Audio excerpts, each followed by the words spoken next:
Isang magandang umaga po sa inyong lahat, mga kababayan. Pasensya na po kayo uli Wala po akong magawa dahil gusto po ng Diyos Amang Ferdinand Marcos Sr., Diyos Amang Jomarni, Jose Rizal Marcos Ninoy, na ngayong araw daw po ito ay mag-video record daw po ako. Wala po akong magagawa dahil yun ang gusto po ng Diyos, no? Ngayon po mga kapatid, mga kababayan, ay July 25, 2025. Yan po ang dahilan kung bakit po ako narito ngayon. Dahil nga po, gusto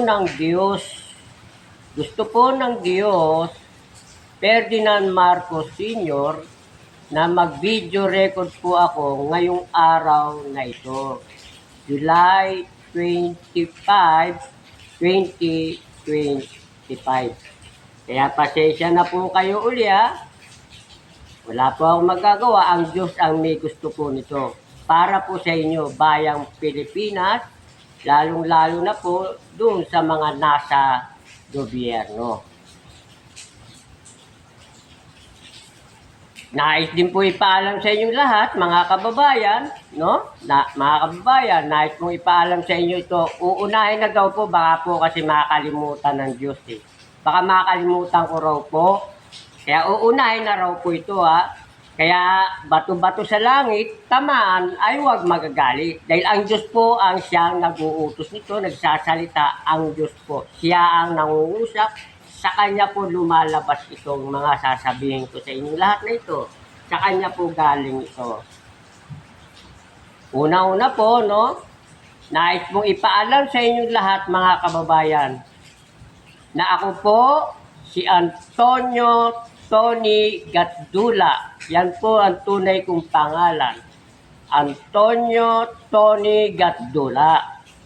Ito naman po yung pangalawa ko ng pangalan, no? Kasi may bagong pangalan ibinigay sa akin ng Diyos. No? Ito na po yung pangalawa kong pangalan. No? Bagong pangalan na ibinigay po sa akin ng Diyos Amang Jose Rizal Marcos Ninoy. Ito po yung pangalawa kong ito po yung pangalawa kong pangalan, no? Bagong pangalan na ibinigay po ng Diyos sa akin. Ito po. Rizal Jesus Tony Gatdula. Yan. Ako po si Antonio Tony Gatdula. Ako po si Rizal Jesus Tony Gatdula. Ako po ay isang taong Diyos. Sa kanila po galing yan. Ako po ay isang taong Diyos, no? Isang taong Diyos na tanga at bobo. Yan, inaamin ko po yan, mga kababayan. No? Inaamin ko po yan. Ako po si Antonio Tony Gatdula. Ako po si Rizal Jesus Tony Gatdula, na sinasabi po ng Diyos Amang Ferdinand Marcos Sr. na ako raw po ay isang taong Diyos. Yan, taong Diyos.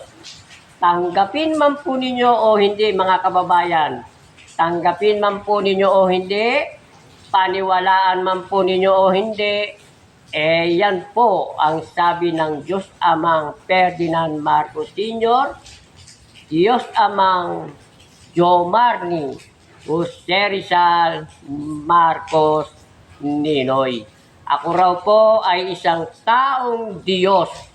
No? Kaya iduktong ko na raw po ito. Iduktong ko na raw po ako. Kahit ako po ay isang taong Diyos, inaamin ko po sa aking sarili na ako po ay isang tanga at bobong taong Diyos. Yan.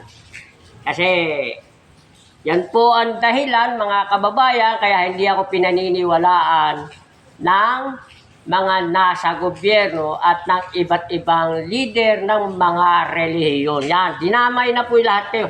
Buong Pilipinas, no? Buong Pilipinas, bayang Pilipinas, para po sa inyo ito. lalong-lalo na po doon sa mga matatalino at magagaling na mga nasa gobyerno. Yan. Alam nyo na kung ano ibig sabihin yan.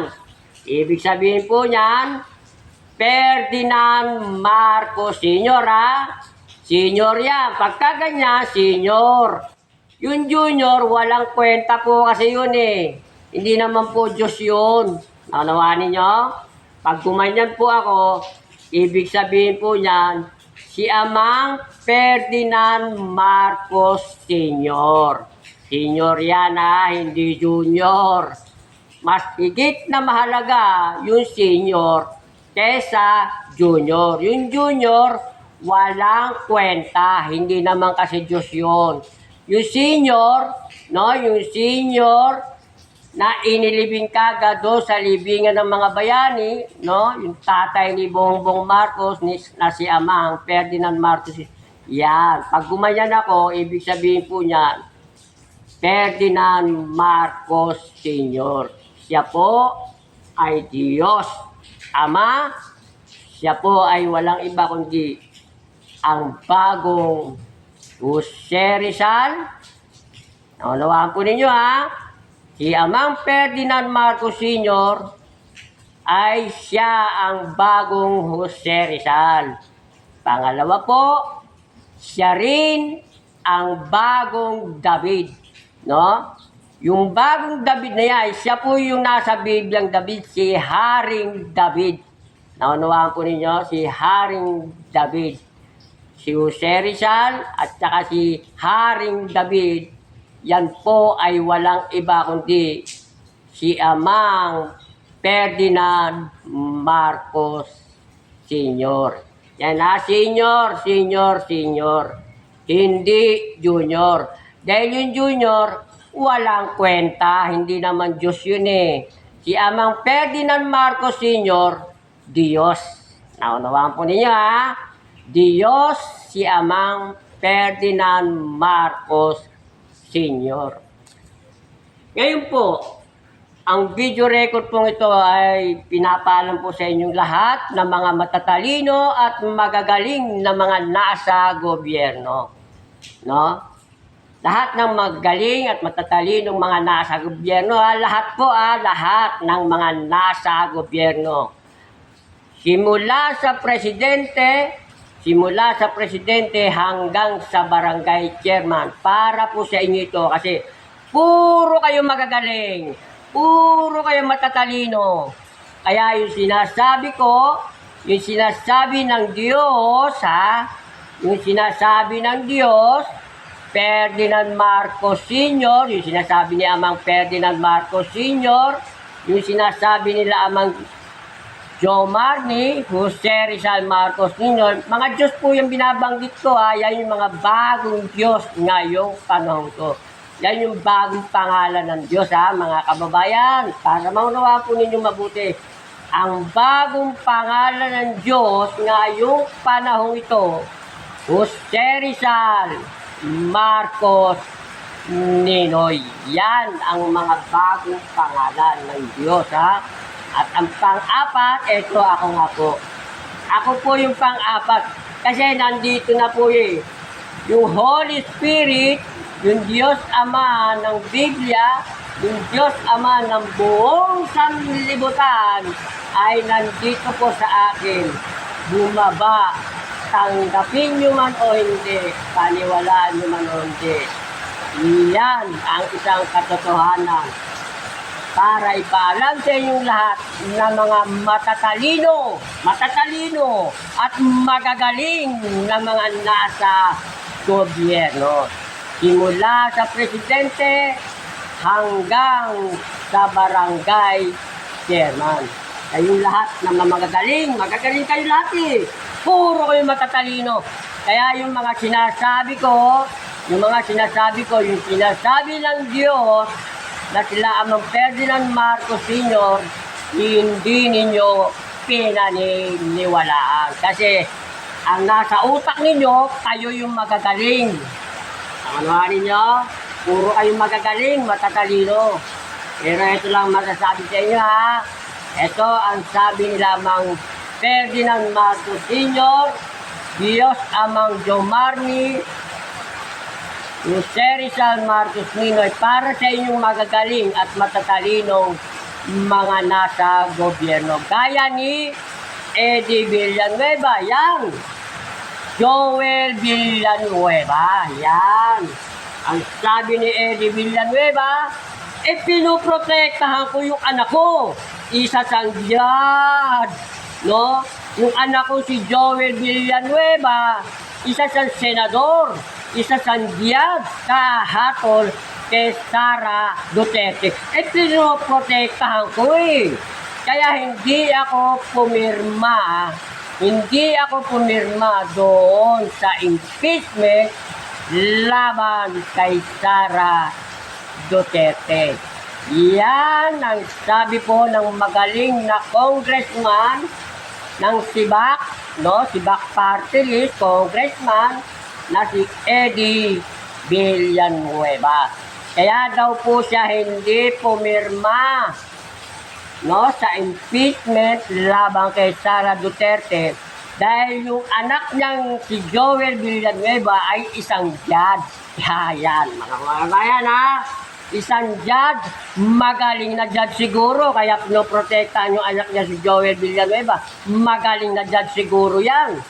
Pinoprotektahan niya si Joel Villanueva dahil isang magaling at matalinong judge si Joel Villanueva.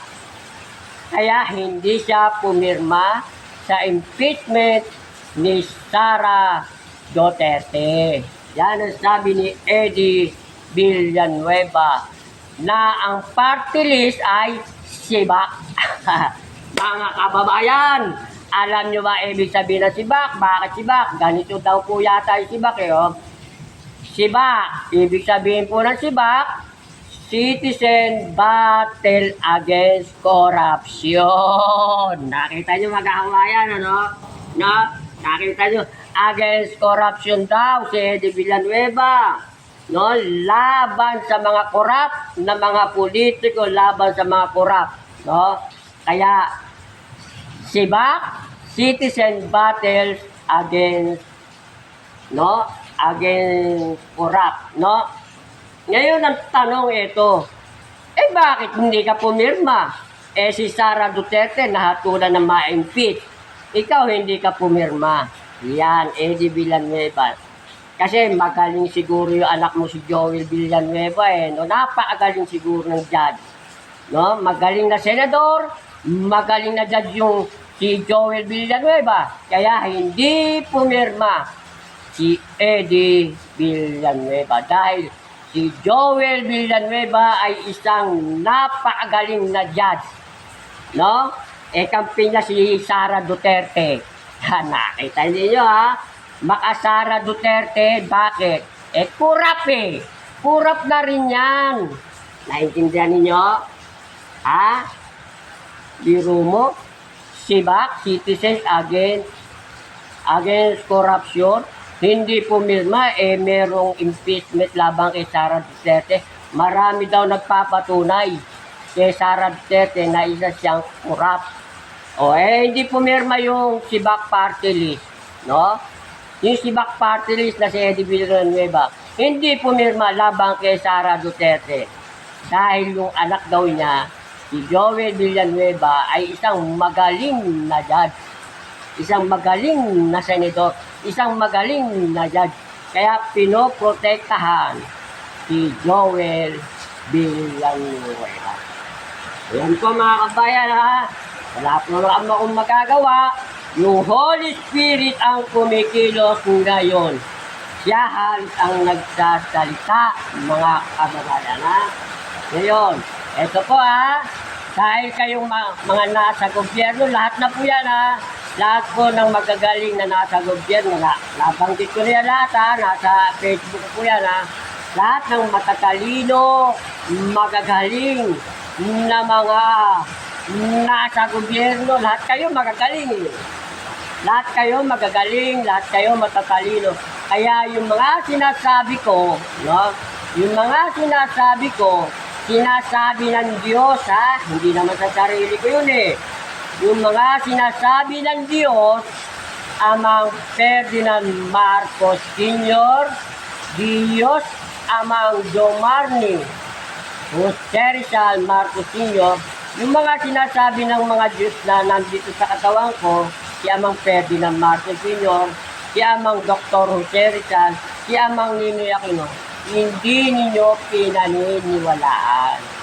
Sa madaling salita, tanga ako at bobo, kaya hindi ninyo ako pinaniniwalaan. Di ba, no? Ngayon, dahil napakagaling ninyong mga nasa gobyerno. Lahat kayo magaling, puro kayo matatalino, puro kayo magagaling. Ito ang tanong ko sa inyo. Kahit na kayo'y matatalino, kahit na kayo'y magagaling, meron pa rin nakatago katangahan at kabobohan yan sa mga puso at isipan nyo. No? Naunawaan nyo, mga nasa gobyerno, ha? Lahat ng mga nasa gobyerno, simula presidente, pati ikaw, Bongbong Marcos, masyado ka rin magaling, masyado ka rin matalino, Bongbong Marcos.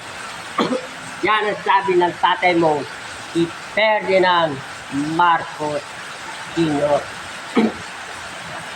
Yan ha, lahat kayo, kasi lahat ng mga nasa gobyerno puro magagaling yan, matatalino yan Kaya yung mga sinasabi ko, yung sinasabi ng Diyos, hindi pinapansin. Pagawanin nyo. Yan. Yun. Dahil sa sobrang talino nyo, nais ipaalam sa inyo ha, ang Diyos ang nagsasabi sa inyo. Ito, ang Diyos ang nagsasabi ha, meron ding katangahan, kabobohan dyan sa inyong mga puso't isipan. Lahat ng mga nasa gobyerno, lahat ng mga nasa gobyerno, meron ding katangahan dyan sa mga isipan ninyo. Meron ding kabobohan dyan sa mga isipan ninyo. No? Naunawaan ninyo? At higit sa lahat, mga nasa gobyerno, meron ding kayabangan. Naunawaan ninyo? Meron ding kayabangan na nakatago dyan sa puso at isipan nyo. Lumalabas ngayon yan. Mga nasa gobyerno, yung katangahan, yung kabobohan, yung kayabangan, yung kayabangan na nandito sa puso at isipan niyo. Puso at isipan nyo, nandyan yung kayabangan, no?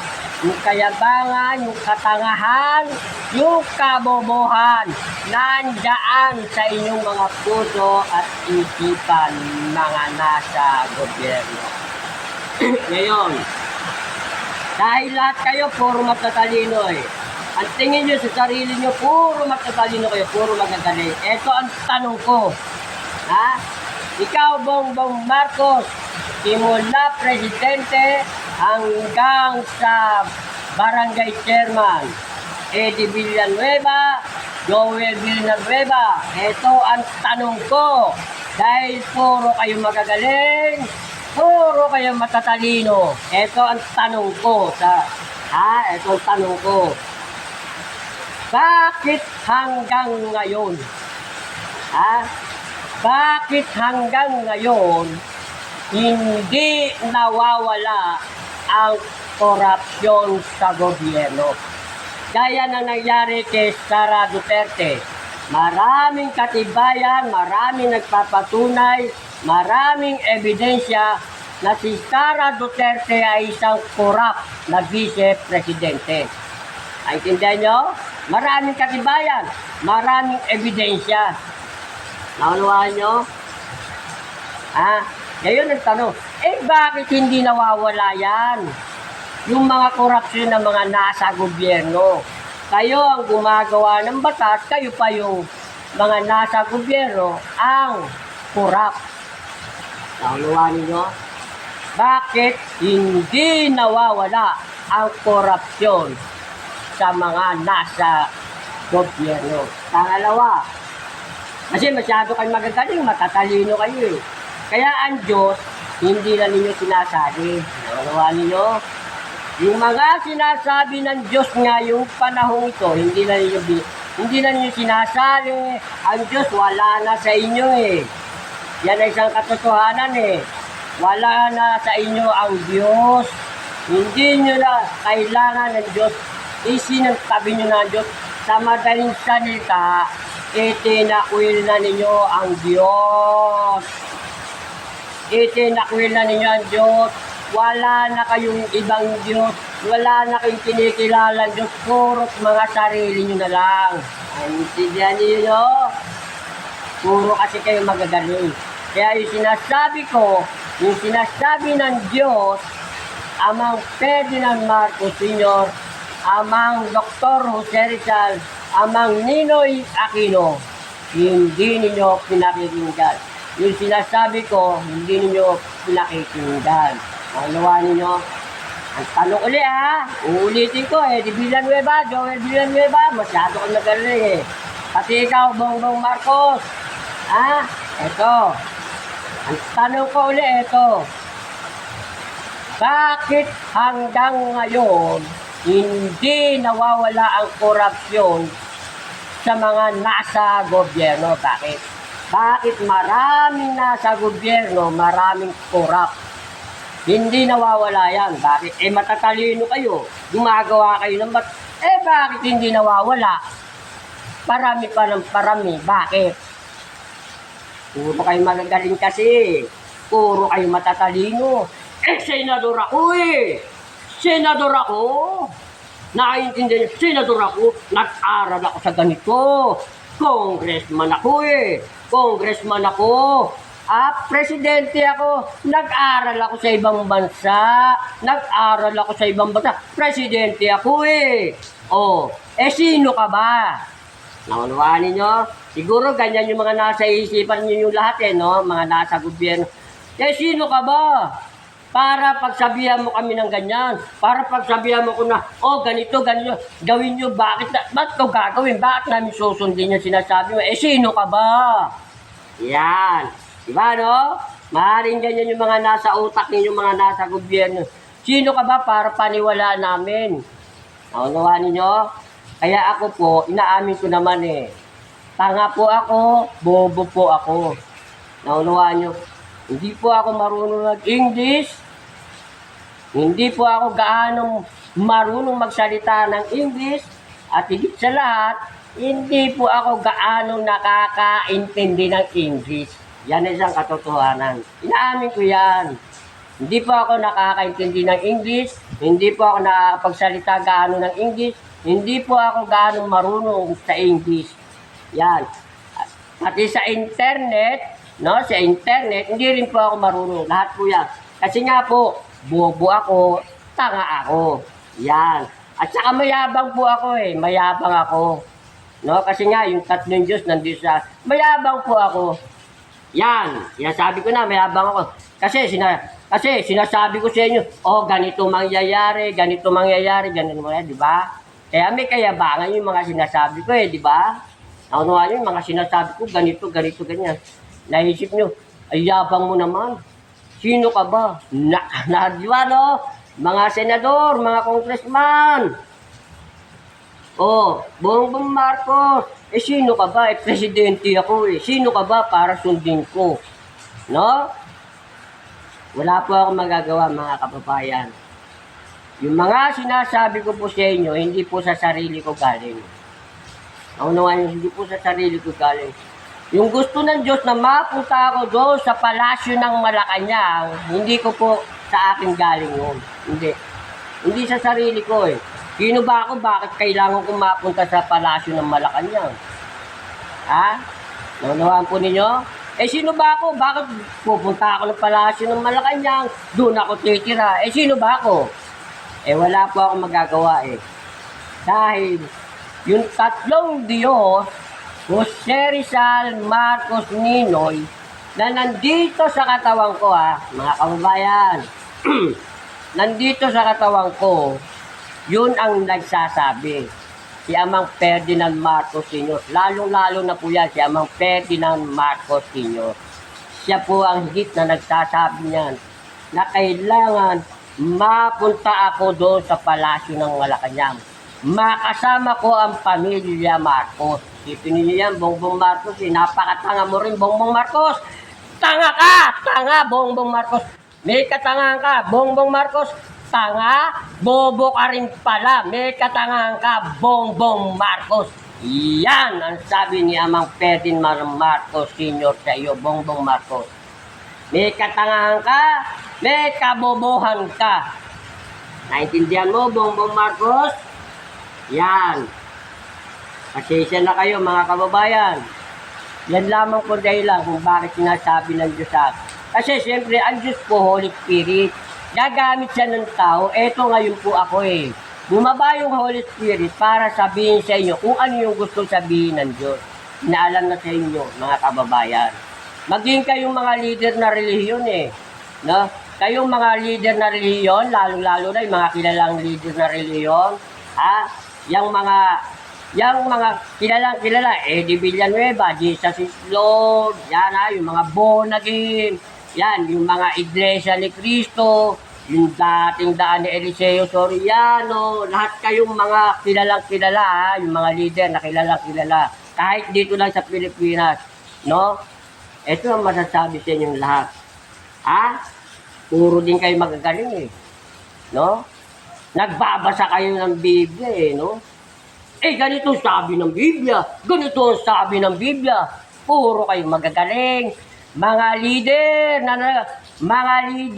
ng iba-ibang iglesia o relihon. Lalong-lalo na yung mga nagbabasa, no? Lalong-lalo na yung mga nagbabasa ng Biblia, sobrang galing. Yan, Iglesia ni Cristo. Lahat kayo, puro magagaling eh, no? Yung dating daan ni Eliseo Soriano, lahat kayo, puro magagaling. Kaya yung mga sinasabi ko, hindi nyo pinaniniwalaan, di ba? Sabi ng Biblia, eto eh. Sabi ng Biblia, eto eh, di ba, no? Puro magagaling talaga itong mga leader na iba-ibang iglesia o religion. Pero sasabihin ko lang sa iyo, hindi sa sarili ko, eto sasabihin sa inyo ng Diyos. May katangahan kayo, may kabobohan din kayo. Naunawaan niyo?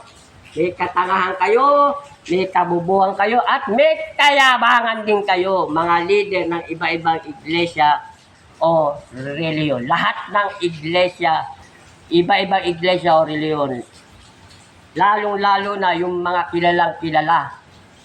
No? Yung mga kilalang-kilalang mga leader.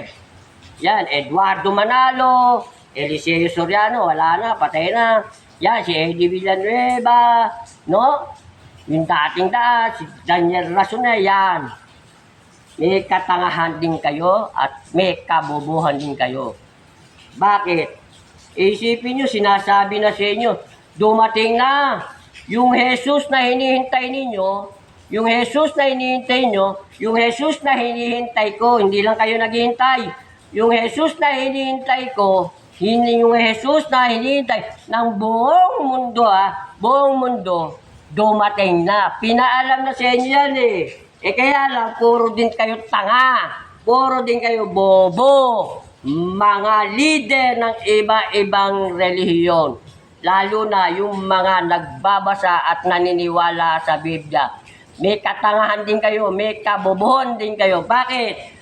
Dumating na yung sinasabi niyong Jesus.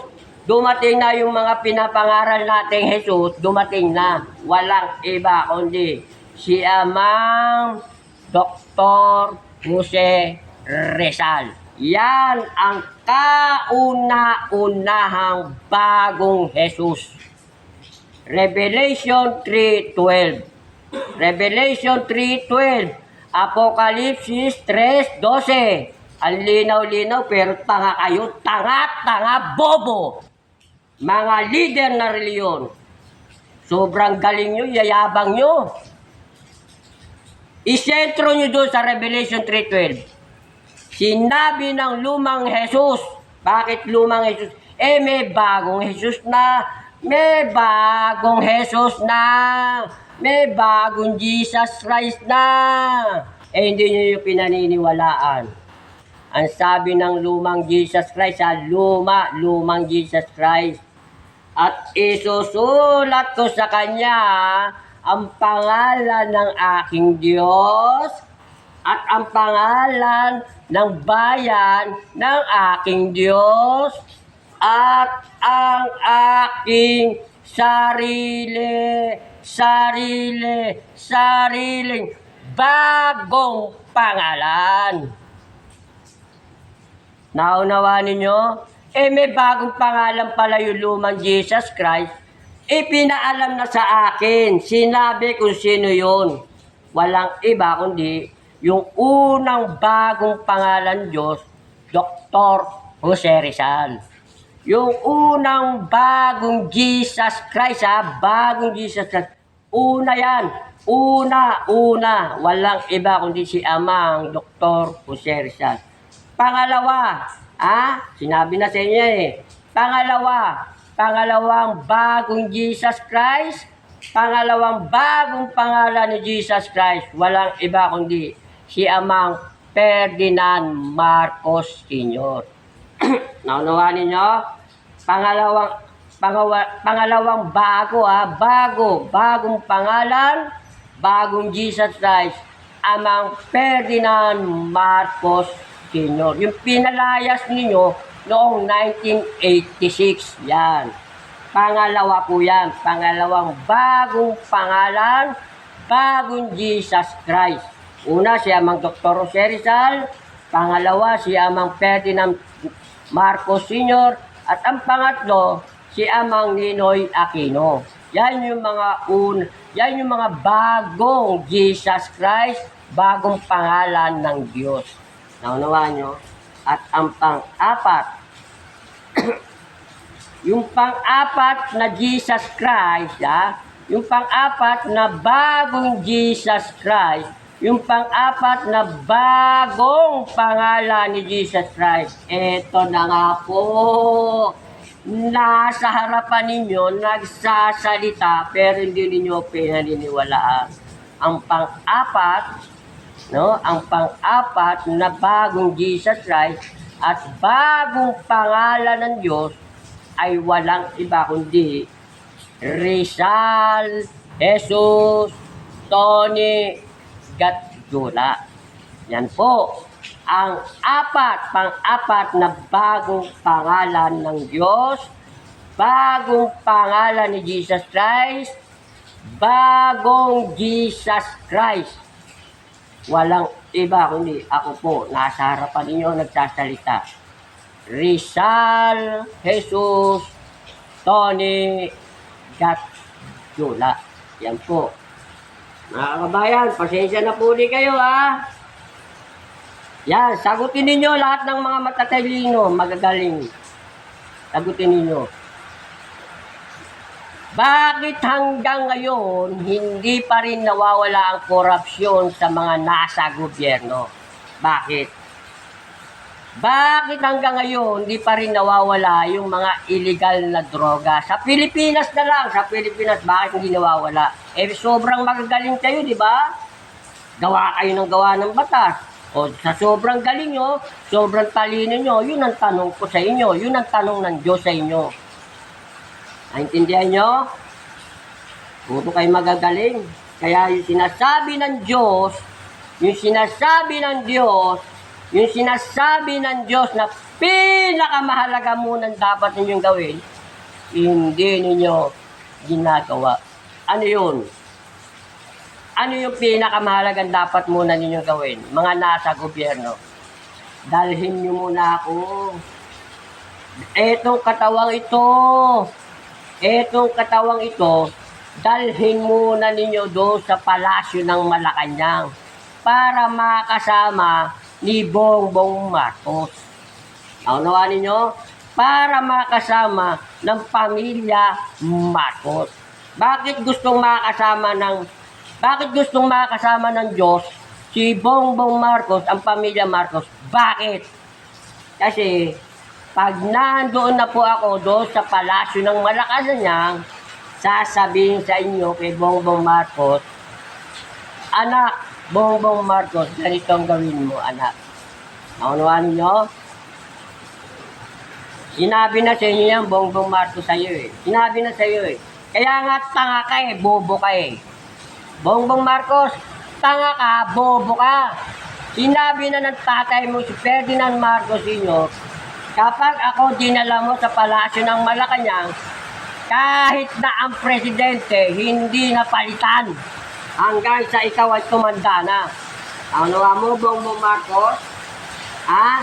Kapag dinala mo ko sa palasyo ng Malacanang, pinatira mo ang Diyos, pinatira mo ako sa palasyo ng Malacanang, kahit hindi ka napalitan sa presidente dahil ang Diyos mismo magsasabi nun eh. No? Kahit ikaw na permanente presidente hanggat kaya mo, hanggat sa tumanda ka. Ikaw pa rin ang presidente. Wala nang eleksyon sa presidente. Ang vice-presidente nga mawawala na eh. Nauntindihan nyo, yun ang plano ng Diyos ha. Mawawala ang vice-presidente. Kapag nandun ang Diyos, kapag nandun ako, kapag nandun si Amang Ferdinand Marcos Sr., mawawala na rin yung vice-presidente. Ikaw na parang vice-presidente, Bongbong Marcos. At ang Diyos ang pinaka-presidente mo. Naunawaan nyo? Yan. Eh kaso hindi mo pinapansin, hindi mo pinakaiingan. Siguro may nagpapayos. Naku, ano gagawin yan? Ano baka gagawin? Baka mamaya ganito lang gawin yan, Bongbong Marcos. Mr. President, yan mga pante, no? Yung mga nakapaligid sa'yo, mga advisor mo corrupt. Yung mga advisor mo, yung mga pinili mong advisor na, yung iba dyan mga corrupt, no? Hindi mo alam, yung iba dyan binubola ka na lang, Bongbong Marcos, no? Ano nga mo, Bongbong Marcos? Binubola ka na lang yung ibang mga advisor mo. Ginagamit ka na lang, Bongbong Marcos. Dahil tanga ka, bobo ka. Yan ang sabi ng ama mo, si Ferdinand Marcos Sr. Tama si Rodrigo Duterte. Isa kang weak na presidente. Isa kang weak na presidente. Isa kang mahinang presidente. Bongbong Marcos, tanga bobo. Isa kang mahinang presidente. Yan ang sabi ng tatay mo, si Amang Ferdinand Marcos Sr. Ngayon, bakit gusto ng Diyos, bakit gusto ng tatay mo si Amang Ferdinand Marcos Sr.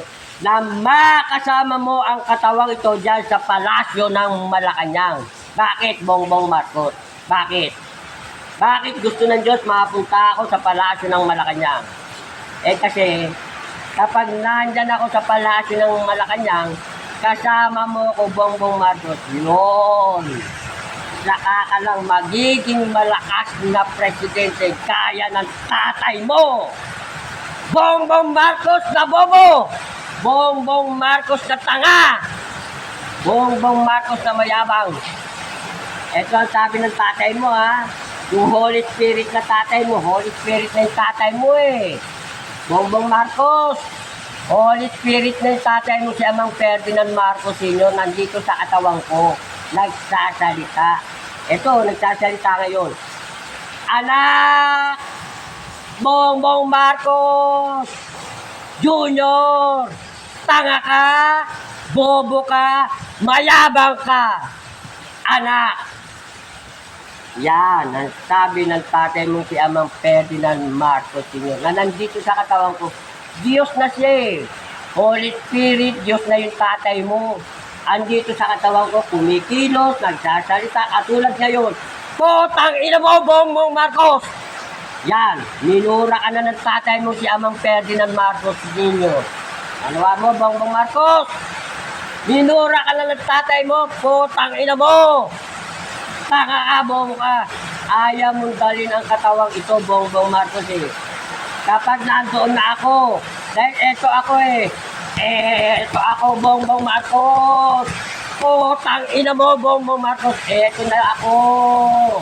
Nasa katawang tao na ako. Eto na oh. Ibang katawan.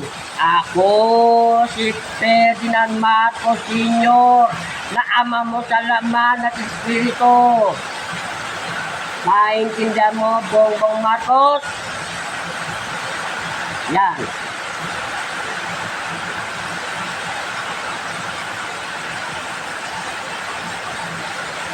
Yan ha. Bongbong Marcos. Pasensya ka na ha. Kita mo, ginagalang pa rin kita. Ha? Pasensya ka na. Yung tatay mo, nagalit na. Yung Holy Spirit, Bongbong Marcos. Yung tatay mo si Amang Ferdinand Marcos Sr., eto nagalit. Minura ka na, Bongbong Marcos. Kasi bakit? Tanga ka bobo ka. Minura ka na ng tatay mo. Sinabi na sa'yo lahat. Kaya gusto niya makakasama ka para lumakas ka bilang presidente. Mahina kang presidente. Yung mga nakapaligid sa'yo, hindi mo alam na meron diyan, ginagamit ka lang, Bongbong Marcos. Naintindihan mo? Yan. Hindi po, mga kababayan, pasensya na po kayo ha. Hindi po, isiyan ko na lang ha. Pasensya na po kayo, buong Pilipinas. Buong Pilipinas, pasensya na po kayo ha. Wala po akong magagawa. Gusto niya Amang Ferdinand Marcos Sr. na mag-video record po ako ngayon. July 25, 2025. Kaya kung natamaan man kayo ha, Bongbong Marcos, kayo Eddie Villanueva, Joel Villanueva, lahat ng mga natamaan ko, lahat ng tinamaan ng salita ng Diyos ni Amang Ferdinand Marcos Sr., ni Amang Ninoy Aquino, ni Amang Dr. Jose Rizal, pasensya na kayo mga kababayan. Hindi ako ang nagsalita na yun. Ang nagsalita pong iyon ay walang iba kundi yung tatlong Diyos. Yung tatlong Diyos na hindi ninyo pinaniniwalaan. Amang Dr. Jose Rizal, Amang Ferdinand Marcos Sr., Amang Benigno Aquino Jr. Yan. Sila po yung nagsalita. At ako naman po, andito yung Holy Spirit, yung Diyos naman, yung gawa ko. Kaya ako po ay taong Diyos. Kala na kayo ulit ha. Pasensya na kayo, kababayan. Buong Pilipinas, buong mga kababayan, pasensya na kayo ha. Nagsalita ang Diyos sa inyo ngayong araw na ito. Bahala na po kayo. Kung dadalhin nyo agad ako kasi, yan, bakit bumabagyo? Bakit umuulan? Kasi nga po nagagalit sa inyo Naintindihan ninyo? Buong Pilipinas, lalong-lalo na yung mga nasa gobyerno, no? Yung matatalino at magagaling na mga nasa gobyerno, yung mga magagaling na leader ng ibang reliyon, Eduardo Manalo, Eddie Villanueva, yung Daniel Rason, lahat ng mga leader ng iba-ibang iglesia, no? Puro kayo matatalino, puro kayo magagaling, puro din kayong mayayabang. Yan, kaya umuulan at bumabagyo dahil galit na ang Diyos sa inyo. Ngayon, ito ngayon sasabihin ulit sa inyo ha, mga kababayan. Pasensya na kayo. Ihabol ko raw po sa isipan Kasi nagsasalita po sila sa isipan ko Ihabol ko raw po. Pag nandyan na po ako sa palasyo ng Malacanang, sila po kumikilos po sila. No? At darating po ang panahon Hindi naman yung pag nandyan na ako, bigla na lang, ganito ang mangyayari sa Pilipinas, ganito na agad, bigla na lang, pagpapalain kagad yung Pilipinas, mawawala na kagad yung ganito, mawawala na kagad. Hindi naman po ganoon. Sundin nyo lang yung sinasabi ng Diyos sa inyo. Naintindihan nyo? Sundin nyo lang po Yung lahat ng sinasabi ko, hindi galing sa akin yun Yung lahat ng sinasabi ko at sinasabi ng Diyos, susundin nyo lang po. Ang unang-unang gustong ipagawa ng Diyos sa inyo lahat, mga nasa gobyerno, ay yung papalitan na yung pangalan ng Pilipinas. Naunawaan niyo? Yung pangalan ng Pilipinas, babaguhin na yan. Gagawin na nga po Rizal yan Lahat sinabi ko na siya, Rizal yan. Bakit Rizal yan? Ang pangalan ng Diyos, Jose Rizal. Naintindihan nyo? Nakasulat sa Biblia. Yung bayan ng Diyos, tinatawag sa kanyang pangalan. Alam ng mga iglesia ni Cristo yan Kaya lang, hindi nila matanggap Hindi nila matanggap na meron pang mas magaling sa kanila. Hindi matanggap na iglesia ni Kristo yan. Sabi ng Biblia, ganito eh. Kaya hindi nila ako pinaniniwalaan. Ang sabi ng Biblia, bawat tinatawag sa aking pangalan. Ano ang pangalan ng Diyos? Yan. Ano ang pangalan ng Diyos? Ang bayan ng Diyos, ang sabi, ang bayan ng Diyos ay tinatawag sa kanyang pangalan, sa pangalan ng Diyos. Ano ngayon yun? Ano yung pangalan ng Diyos? Hindi na naman kayo maniniwala, Iglesia ni Cristo. Alam niyo kung ano yung pangalan ng Diyos? Bawat tinatawag sa kanyang pangalan, kaya nga nagkaroon ng Kristiyano. Nakita nyo, no? Mga matatalino, magagaling na mga leader na iba-ibang iglesia o reliyon. No? Ang pangalan ng Diyos, ito, nung nasa Biblia, ito, ang pangalan ng Diyos na sinabanggit doon, bakit naging Kristiyano? Kristiyano. Kasi, si Jesus Christ, yung Kristo, sinasamba natin na Diyos. Kaya nagkaroon ng Kristiyano. Naunawaan mo? Ngayong bagong panahon, lilinawin sa inyo lahat, ngayong bagong panahon, binabanggit sa Biblia, lahat ng ang bayan ng Diyos, tinatawag sa pangalan ng Diyos. No? Tinatawag sa pangalan ng Diyos. Yung bayan ng Diyos. Bagong bayan ng Diyos. Kasi noon po, yung lumang Israel, yan ang bayan ng Diyos eh. Yung lumang Israel na nasa Biblia, bayan ng Diyos yan eh. Pero nagbago na. Bagong bayan ng Diyos, eto na po, yung Pilipinas. Yung Pilipinas, yung bagong pangalan, no? Yung bayan ng Diyos. Yan, nakalagay sa Biblia yan eh. Kaya lang, yayabang ninyo, hindi nyo matanggap eh. Sino ka ba?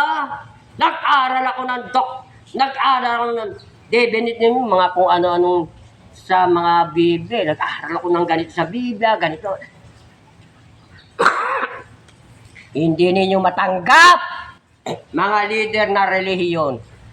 Hindi ninyo matanggap na meron pang mas magaling sa inyo na bumaba ang Holy Spirit dahil sa... Bakit hindi bumaba sa inyo? Matatalino kayo eh. Ito na lang tanong ko eh.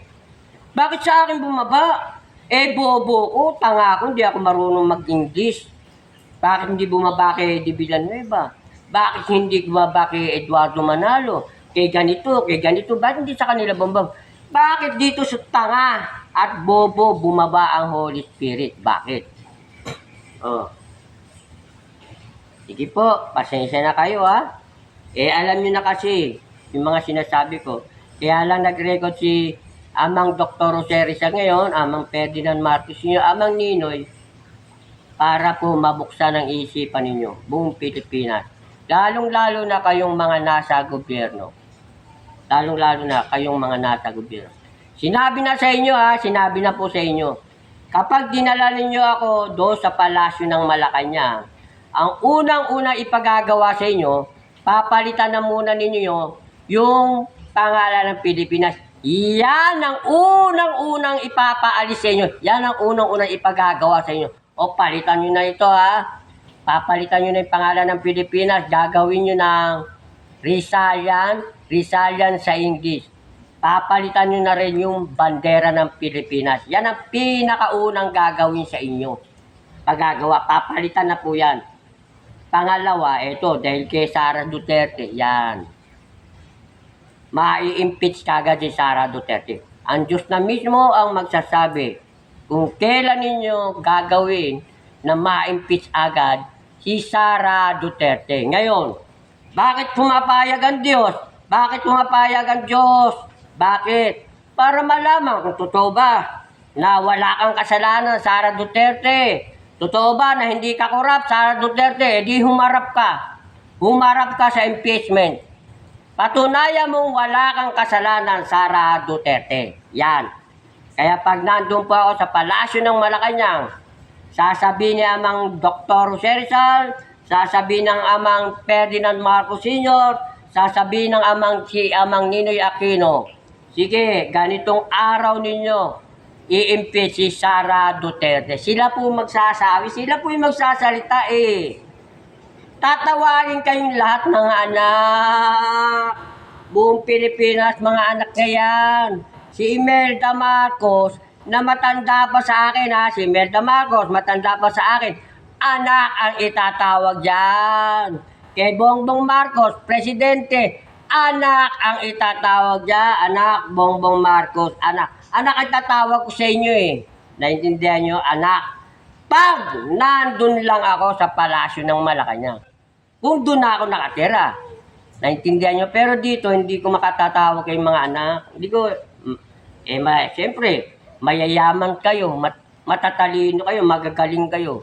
Paano ko kayo matatawag? Pero pag napunta ako sa palasyo ng Malacanang, masama o mabuti, pati mga NPA, lahat ng mga rebelde, anak ang itatawag sa inyo. Naintindihan niyo? Pati mga rebelding Muslim, rebelding mga NPA, anak ang itatawag yan. Masama o mabuti, mga anak ang itatawag. Kung nandun ako sa palasyo ng Malacanang. O sige po ha, pasensya na uli kayo. Bahala na po kayo. Buong Pilipinas, sinabi na sa inyo kung anong gagawin nyo. Bahala na po kayo kung ano ang gagawin ninyo. Lalong-lalo ka na, Bongbong Marcos. Bongbong Marcos. Kaya hindi na nila masabi sa iyo na nakikiusap ulit sila sa iyo, Bongbong Marcos. Kaya hindi. Naintindihan mo? Kaya ang inuutos na lang ng Diyos Amang Ferdinand Marcos inyo, paalisin ka na, Bongbong Marcos. Yan na lang ang inuutos kasi ayaw mo kung dali sa palasyo ng Malacanang. Ayaw mo makasama ang Diyos, no? Ayaw mo makasama ang Diyos diyan sa palasyo ng Malacanang. Kailangan kasi ang Diyos diyan nakatira sa palasyo ng Malacanang para nakakakilos siya hindi lamang sa Pilipinas, buong mundo. Buong mundo! Buong mundo! Yan ang layunin ng Diyos. Maghari ako, maghari ang Diyos, Amang Ferdinand Marcos Sr., Amang Dr. Jose Rizal, Amang Ninoy Aquino. Unang paghaharian niya sa buong Pilipinas. Susunod yan, buong mundo na. Dahil yan ang layunin ng Diyos sa buong mundo. Magkaroon ng tunay na kapayapaan, magkaroon ng tunay na pagkakaisa, magkaroon ng tunay na pagbabago, magkaroon ng tunay na pagpapala sa buong mundo. Buong mundo. Kayo ang iniisip nyo, Pilipinas lang, yung bayan nyo lang ang iniisip nyo. Halimbawa, ito sa Bulacan, ganito. Ito, yun lang ang iniisip nyo, merong kapayapaan. Hindi. Ang Diyos, ang plano niya sa buong mundo, magkaroon ng tunay na kapayapaan, tunay na pagbabago, tunay na pagkakaisa. Buong mundo yan. Iyon ang plano ng Diyos, buong mundo. Nasa Biblia yan eh. Bakit? Jehovah Witnesses. Jehovah Witnesses, sino ang maghahari sa gobyerno ng Diyos? Yan. Tanungin nyo ang Jehovah Witnesses. Jehovah Witnesses, eto na yung sinasabi nyo, na yung maghahari sa buong mundo, sa gobyerno ng Diyos, papalitan lang eh. Yung sistema, yung pamamalakad sa gobyerno, papalitan lang yan. Ang maghahari na ay ang Diyos. Sino yung Diyos? Yung anak. Sino yung anak? Eto na ngayon yung anak eh. Eto na yung anak. Ayaw pa ninyong paniwalaan, Jehovah Witnesses. Eto na yung anak. Yung bagong Jesus Christ. Yung bagong Jesus Christ. Yung bagong Jesus Christ. Eto na. Yan ang maghahari sa buong. Pero kailangan din po ang tulong nyo. No? Kailangan. Kasi matatalino kayo kung ano yung mga gusto nyo ipagawa yun, di sasabihin niyo yan. O ganito kasi yung ganito. Kapag ka yun din ang plano ng Diyos, sasang-ayon ng Diyos. Sasang-ayon ng Diyos. Sila ang magsasabi, o sige, ganito gawin niyo. Kung halimbawa, ganito ang plano niyo, kasi kayo po matatalino eh. No? Kailangan din kayo ng Diyos eh. Matatalino kayo, magagaling kayo, ganito, ganito. Ako ako, hindi naman ako engineer. Nahaluan, hindi naman ako architect. O, kailangan din ng tulong ninyo. Naintindihan niyo? Kaya lang, para maiwasan yung korupsyon. Korupsyon eh. O, marami dyan, kunwari ganito, ang ganda ng plano niya. Pero ang totoo, yayaman siya. Naintindihan nyo? Yayaman siya. Tiba-tiba tayo rito pag naibigay ni Bongbong Marcos to. No, itong proyektong ito, pag binigay ni Bongbong Marcos sa atin ito, tiba-tiba tayo rito. Yung corruption ang iniiwasan eh. Naintindihan nyo? Hindi masama yung mga plano nyo ganito.